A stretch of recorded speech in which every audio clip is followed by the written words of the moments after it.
It is Wednesday, 11 o'clock Pacific time. It's Reverse Black Friday. One of my mentors, Rob Goyette, gave me the idea of Reverse Black Friday, and that's what I want to talk about today. It's a blustery day here on the West Coast. It's raining a little bit, and about 15 years ago, I bought my house, and I put in new windows and everything, and for 15 years, water has tried to get in. And today, water finally did get in. Little drip here and there, but it worked for 15 years to get in here. And that's kind of what we're talking about with the Reverse Black Friday $1 Million Challenge.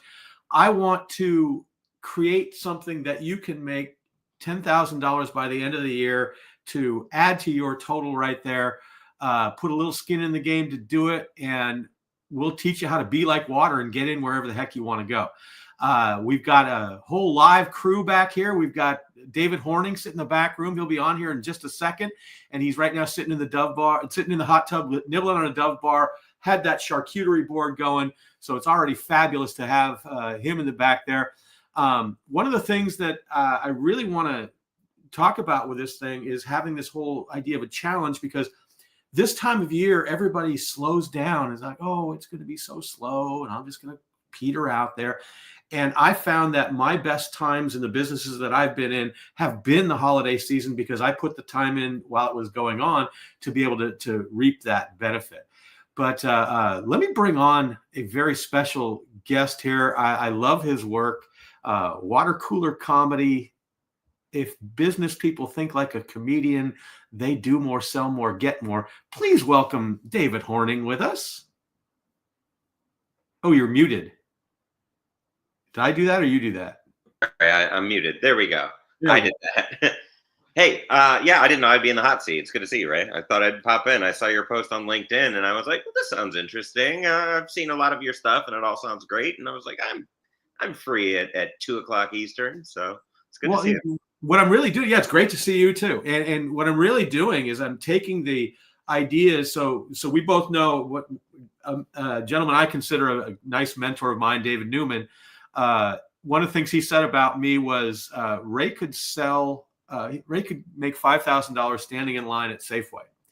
And now I've never done that, but I have made $3,500 at karaoke night one night, and $2,500 from a person that came over to my house to fix something. And so it's just the same type of techniques as being acceptably unusual, and how you get around the walls that we put up and removing those things, because people think about selling, and what they don't really realize is stop selling and just start removing the roadblocks and the ways of people purchasing from you and taking advantage of your services. And that's what I'm doing. It's a simple series of a bunch of little tiny things that make such a huge difference in connecting, which people won't buy from you until they become friends with you. Yeah, that's a great point. Yeah, I like to get on calls with people just to learn about them. That's like, I'm not there to, I'll even include that at the end of an email. Like, I'm not going to sell you anything. Like, we're just going to have a conversation. I like brainstorming with people. I like seeing where people are coming from, and because that's not information that I have. So I want to learn. I genuinely am interested in learning about. It's absolutely a blast. We have a longtime friend of the show, a guy named Chris O'Donnell, who lives out in Ireland, and he always just pops in to say, hey. He is a gold medal winning Special Olympian, and it's an honor to have him as a regular come on these things. But keep up the good work, Chris. You're doing great. One of the things that what are some things that you've done to unusually get involved with customers, if you can remember any? Oh, that's a good question. Unusually, so I always, just as a speaker, so like I'll do those, no fee presentations at like HR conferences, right? And I'm probably the only speaker there that is just kind of freewheeling. So I will have conversations with people in the audience while I'm on stage. And that's that just kind of opening up and then trying to figure out a way to tie that interaction into my next bullet point. And people are drawn to that because it's in the moment, it's not rehearsed. And so just kind of stepping outside of that, I have to follow this strict outline and say this line at this time or else my speech is a failure. It's like, no, I genuinely am there to have fun and talk to people. that is such a great point. It's just like when people get caught up in their sales presentation or their whatever they're going to do that, they'll talk wonderfully about the stuff that they love, and then they go, and this only costs $1 million, you know. And what happens is, what people are drawn to, it's not the words or your presentation, it's the intensity of your presence. Mm-hmm. And that's what people buy into. When people just lean into you, it's like, oh my God, I'm really into what this person's saying. And the second that you have to think about what you're doing versus who you're with, then you go from being in your shoes to in your head. And that is such a big difference in how your audience will perceive you.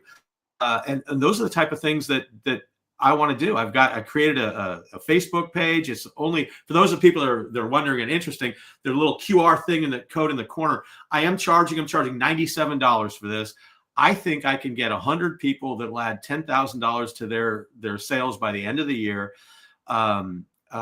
If we get 100 that does that, then I've added to my $10,000 to the group.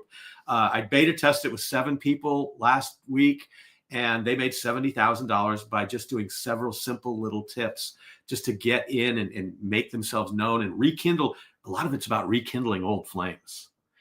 And one of the best possible things that you can do is what I call the 7-word email. Well, there's 2 steps. The first 2 steps in this whole process: sit down. And I did this. You're talking about speaking for free. I spoke to a group of people that wanted to be speakers and get paid to speak more. And what I did is I had them sit down and think of 3 people that had asked them to speak, whether it was low fee, no fee, whatever it was, that they really enjoyed. And write down those 3 names. You had to like who those people were and love the event that you spoke at. And then I had them open up their computers and send an email with no logos, no special little clips, nothing like that. Just 7 words. David, it's been too long. Let's catch up, Ray. And within 2 minutes, half of them had raised their hand and said, oh my God, I got to reply to that. Oh my God, I got to reply to that. I did that with those 7 people last week. And one of them got a $26,000 deal from what I call the location close, which was, oh my God, I forgot all about you and I have a need for you right now. And this is what we're doing. And boom, that was it right there. It's just that simple sometimes. None of this is easy, but it is simple if you do this on a regular basis. We love our friends. And how do we make people feel like friends? That's the most amazing thing. What you can do is create this personal friendship with your customers. Here's another little tip. If you do a Zoom meeting, well, what we've learned, and Kirsten Graham's putting a like up on there on Facebook, which is very cool. Good to have you here, Kirsten. One of the things that we do, one of the things we've learned in Zoom, and I mentioned this to her the last time I talked to her, you now know how long it takes you to make a cup of coffee, get it ready, sit down, and turn on your thing to be there. Before COVID, you didn't know that. You know, it's like, oh my God, I got to show up early. Well, I will still show up early on Zoom meetings, but there's a whole strategy to this. I want, in those 10 minutes, as people are coming into the room, I want to talk to all of them. I want to be a nice guy. I want to be viewed as the nice guy. And then you speak, you're the expert, and then you hang around for 10 minutes later afterward to be helpful, because then you're the helpful guy. Mm-hmm. So it's very easy to go onto a meeting you have to go to and resent the guest speaker or resent the expert. But if you don't want to do that to somebody that you've just met, that you found as a nice guy, you root for the nice guy. So I create this rooting atmosphere, then I deliver, then I help. Well, what that's like 3 separate occasions. I'm like 3 different people that you meet. So you feel like you've known me better. And it actually makes it easier to contact people and get in touch with people and have them answer your emails and things like that. So it's a fantastic tip and trick that's worked great for me during COVID. It can work great for you. These are some of the things that we're going to talk about in the $1 Million Holiday March. And I'd love to have people come on in, use that QR code. If you're looking this later, I'll put the links to my calendar if you want to come in and talk with me. I do have that, but let me go back there. So tell me more. Tell me more, David. I echo that. I echo that sentiment. I'll do that in a live session too, especially if you're at a conference and people are just kind of filing in and there's no music playing and everybody's just like it's like coming into a college classroom where you're just waiting for the professor to show up and start talking. No, I'm gonna talk to them. How's the conference been so far? Where's everybody from? What kind of music would you listen to or would you play right now if you were in charge of this room? Just something to break down that. I'm not here, like I'm not just the teacher, I'm not just the speaker, I'm not just the expert, I'm one of you. And then that goes to your point. So, amen to everything you said. So one of David's big things is think like a comedian. People that think like a comedian business do better business. They sell more stuff. And that whole idea about those 3 meetings kind of stem from back in the day. There's a comedy club called Giggles in San Carlos, and I was the opening act. And I got this idea where I put on Giggles had a pink shirt that said Giggles on it. I took a tray and I sat people and I got them drink orders and I did that whole waiter thing. And then they introduced to start the show and they had the giant voice from the back. And now our host and MC, Ray Engen. And nobody went on stage. And so they did it again and nobody went on stage. And they go, has anybody seen Ray? And from the audience, I just said, let me do it, and holding the tray. And the whole audience went, yeah, let him do it. Because I had been fun and nice with them. And I got on and did that set. It was so much fun. And the audience saw me in a completely different light because I wasn't the person that they had to overcome till they got the headliner. I was their friend, their buddy. So what a way to break down objections and like defy expectations just from the jump without even saying a single word. And the thing is, so that's another topic that about objections is that when we get to the point where we talk with people, and there's always something that they're going to tell you that they're going to put in the way of joining whatever it is that you're doing.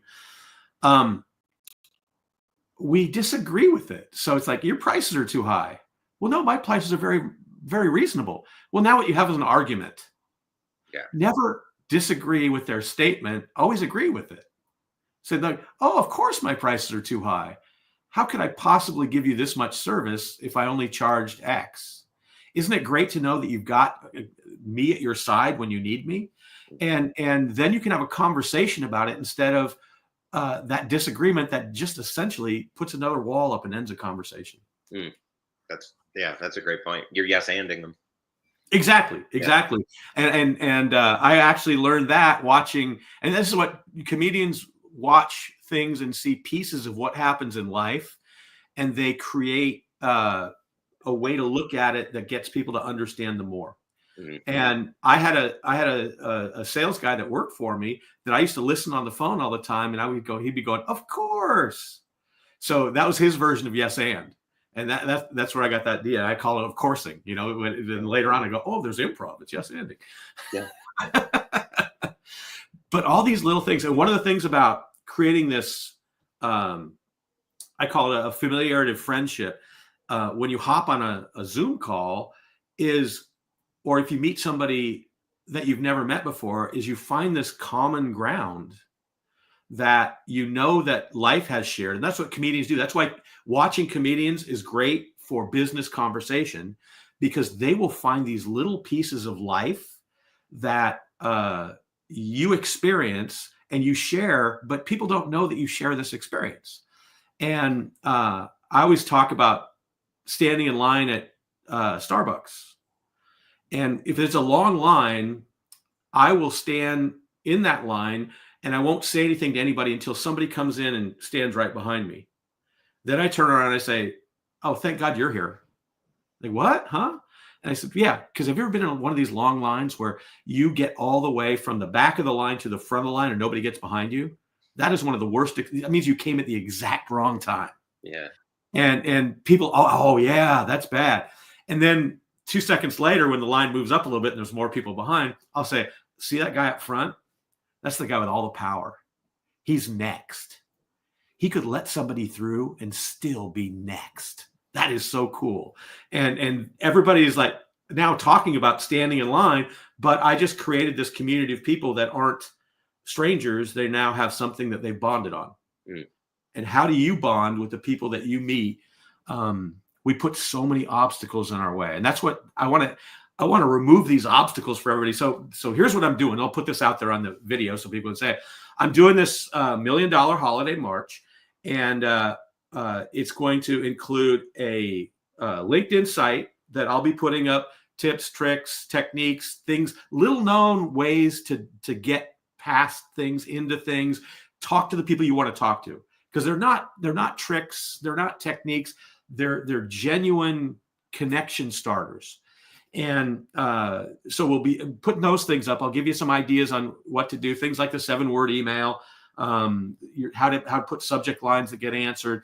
I'm going to have what else you call it? An office hour every week on Fridays, and you can bring me what you're up against, what you're doing it.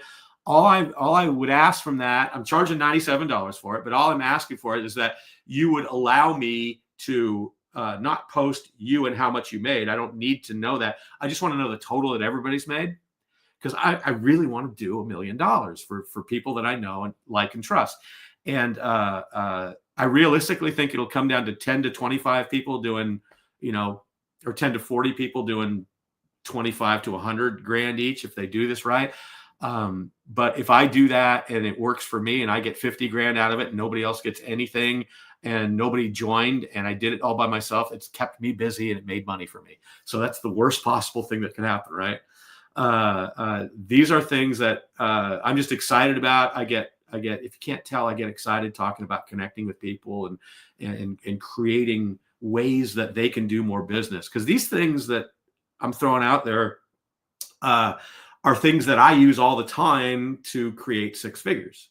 And you don't just get them for the month and a half. You can use them the rest of your life. And these are, I'll have to change my cool ways of getting in because too many people will know them now. But that's okay. I used to think when I did stand up, I used to say, steal all you want. I'll just write more. That was my theory on that. Yeah, it never bothers me. Yeah, if it's good stuff, people, it's like, oh, it's flattery. Yep. And one of the key concepts being acceptably unusual, finding different ways to do things instead of letting somebody ghost you, putting a little bit of effort in there, mailing them a burner phone. Say, here's the hotline, contact me. And more often it costs you $20, but more often than not, they will contact you if it's that good of a prospect with it. So all these different things, just an hour brainstorming session a week would be worth the price of admission to get these things out. If only like 5 people signed up, I think I got 7 now, but only 5 people signed up, I would do this whole thing for 5 people, and that would be worth having a brainstorming session every week just for that alone, because I can take your ideas and I can show you easier ways to better them, move them forward, push sales forward. I helped entrepreneurs do this for a few years, working with our good friend at Do It Marketing, David Newman. And that was an eye-opening experience for me. And I want to take some of what I learned and just pass it on and move it forward. So that's what we're doing. Okay. What are you doing these days? You're here, plug something. Oh man. Well, I don't know if anybody's in the Northeast Ohio area, but I've started a pop-up comedy club over the last couple of years. And again, it's being acceptably unusual. It's doing things like, it's called Secret Society Comedy. So we give them a password when they buy a ticket. So they have to say the password at the door, but it's not so much a password as it is just something to kind of break down like their sense of identity so that they come in and they just be part of the show. So it's stuff like we've had people tell us that they've spent the entire day watching baptism videos on TikTok, which is like a crazy thing to say to somebody up front, but it beats the, hi, how are you? Good. How are you? What's the last name? Like exchange. It just breaks that down. So that's the acceptably unusual part of what we do. So I've been doing that and, working on some, getting some spring conferences for next year. But I saw, this last couple months of the year is usually a slow time of the year, other than holiday parties. And we've been doing some holiday parties, but it's spread thin. Yeah, take a look at what David does. He really has some great ideas on things. And one of the favorite things I saw that you did is holding a comedy show that the headliners could come to after they finish their set and talk about their night. I just thought that was a brilliant idea. I would pay to go see that, and I will not pay to see comedy because I have to be on the guest list. It's like the old days, like for doing it too long, I can't pay anymore. No. But one of the things that you mentioned in there is really a huge principle in something I call the lean-in factor, which is getting people to pay attention to you versus putting up the wall. And we think that by being polite and being business-like, we're doing a favor for our business by saying, oh, good morning, how are you today, right? And what that tells you immediately, that one phrase tells me immediately that you don't know me and I don't trust you yet. And so what friends do, friends will never ask questions when they start a conversation. Friends make statements. And what statements are confidence and comfort. And when you hire somebody, you want to hire somebody confident and comfortable. So when you say, good morning, how are you today? First of all, that's something no friend of yours has ever said as the first thing. They may ask it, but they'll say something else up front. So by making statements, what you're doing, friendships, and here's something that people don't realize, friendships are an even conversation. And people keep track, not consciously, but if David gives me business advice and I give him a shoulder to cry on when things don't go well, that's an even friend exchange, right? If one guy puts a smile on your face and the other person gives you good advice, even friend exchange. But when it starts to tip in one direction or the other, that's where the friendship drifts apart. And when we ask questions, we are not on that level thing. You're looking up at people. Oh, I'm so happy that you allowed me to come here and talk to you people. It's a wonderful honor. Who wants to hire somebody that's honored in their presence? I want somebody that can make me better. So you have to have that even exchange.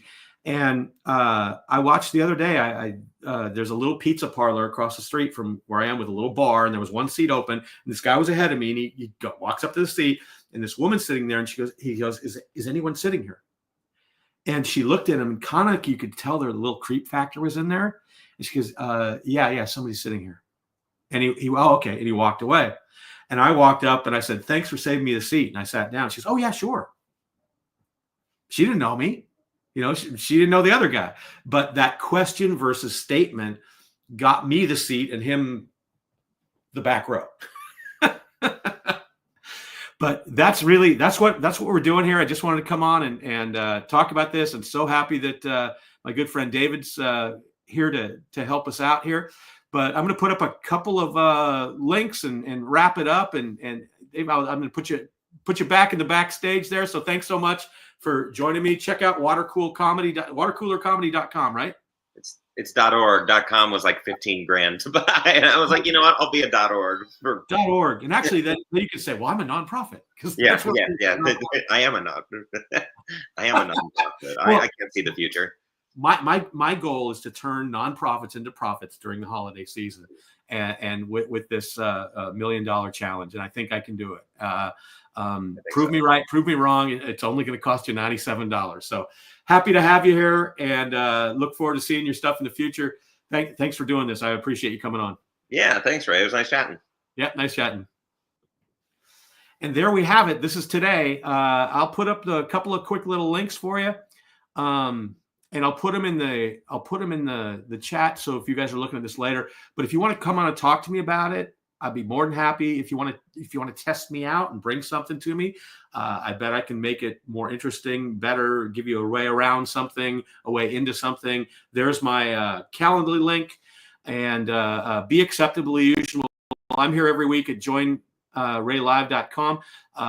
That QR code right there. If you know me and trust me enough already, just there, sign up. I'll send you a link to the LinkedIn page, and we'll get going, because I think there's a lot of money at the end of the rainbow for this thing, and I'm more than happy to do it. So we'll see you next week. Got a great guest next week. We've got one of the members of the $1 Million Challenge, a CEO named Francois, will be here, and I'm looking forward to it. It's gonna be fantastic. All right, everybody.